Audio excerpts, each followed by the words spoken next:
Audio Jungle.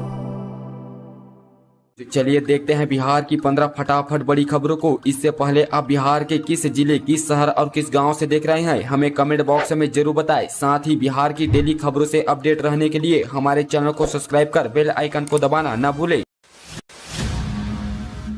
Diwali से पहले बिहार के 4 शहरों में फटाखा जलाने पर प्रतिबंध। बिहार राज्य प्रदूषण नियंत्रण परिषद ने राज्य के 4 शहरों में इस साल दिवाली पर किसी तरीके का फटाखा छोड़ने पर प्रतिबंध लगा दिया है। वातावरण में बढ़ रहे प्रदूषण की वजह से बोर्ड ने पटना, गया, मुजफ्फरपुर एवं हाजीपुर शहर में फटाखा जलाने पर प्रतिबंध लगाया है। साथ ही इस संबंध में सभी जिलों के डीएम को पत्र भेजकर निर्देशित किया गया है कि अपने अपने जिलों में किसी भी तरह के फटाखे बेचने या फोड़ने पर सख्त रोक लगाएं।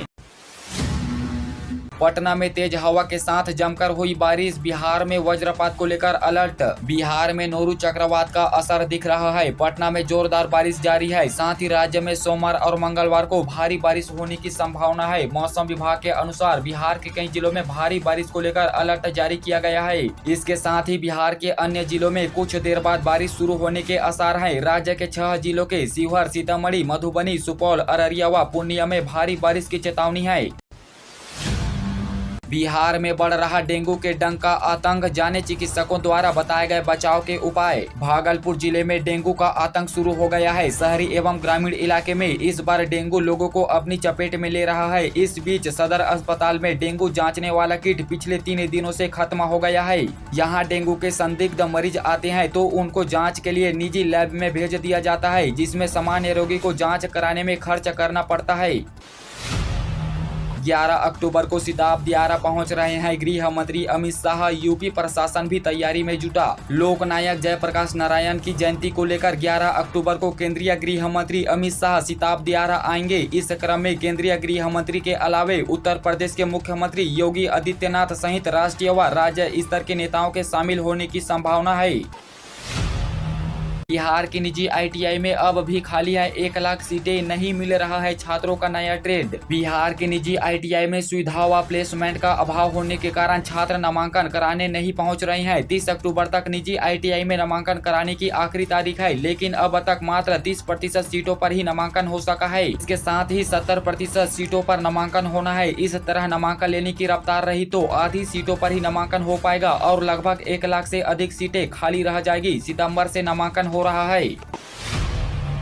बिहार में 275 किलोमीटर लंबाई में टेंडर हाईवे का होगा निर्माण। 9 जिलों के लोगों को मिलेगा फायदा। बिहार में 275 किलोमीटर लंबाई में करीब 2680 करोड़ रुपए की लागत से 7 एसएच का 2024 तक निर्माण होगा। इसकी प्रक्रिया शुरू हो चुकी है। इन सड़कों के निर्माण के लिए एचडीबी से ऋण की सहमति मिल चुकी है। इसके साथ ही कुछ एसएच के निर्माण के लिए टेंडर के माध्यम से एजेंसी का चयन किया जा रहा है। कुछ के लिए जमीन अधिग्रहण किया जा रहा है और 3 एसएच का निर्माण शुरू भी हो चुका है।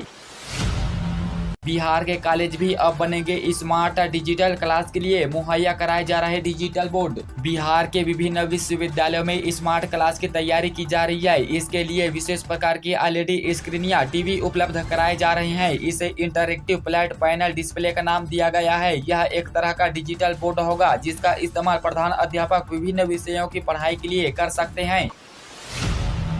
गोपालगंज में टूटा गंडक का तटबंध, कई गांव में घुसा बाढ़ का पानी। बिहार में बेमौसम की बाढ़ ने कई जिलों के लोगों को परेशान कर रखा है। गोपालगंज के अलावा नेपाल से आने वाली नदियों के रास्ते में पड़ने वाले जिलों में यह संकट खड़ा हुआ है। गंगा का जल स्तर भी पटना में 2 से 2.5 फीट तक बढ़ गया है। इधर सोमवार को गोपालगंज में गंडक नदी के तेज दबाव के कारण बांध टूट गया।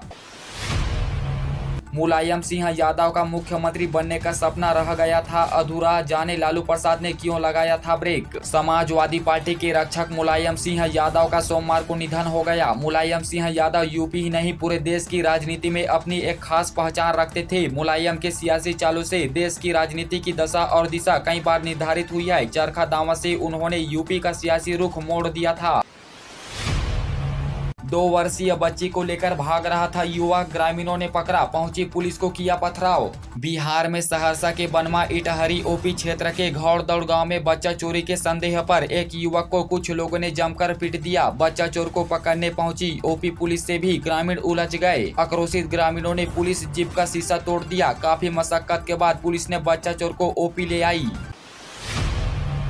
एक दर्जन लड़का लड़की पार कर रहे थे रेलवे ट्रैक, उसी समय आ गई ट्रेन। भागलपुर रेलवे जंक्शन पर उस समय बड़ा हादसा होते होते बच गया। जिस समय एक दर्जन लड़का लड़की रेलवे ट्रैक पार कर रहे थे, एक प्लेटफार्म से दूसरे प्लेटफार्म पर जाने के लिए काफी संख्या में लोग रेलवे पटरी होकर गुजरने लगे। पटरी पार करते समय ट्रेन जंक्शन पर आ गई। संयोग है कि ट्रेन उसी जगह पर रुकी जिस जगह लोग ट्रैक पार कर रहे थे, वरना बड़ा हादसा हो जाता। यह तस्वीर भागलपुर रेलवे जंक्शन की है।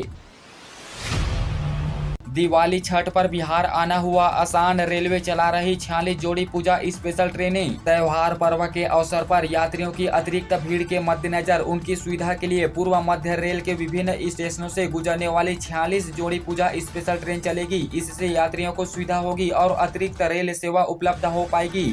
इन ट्रेनों के परिचालन से त्योहारों में लोगों को अपने घर पहुँचने में अब सुविधा होगी।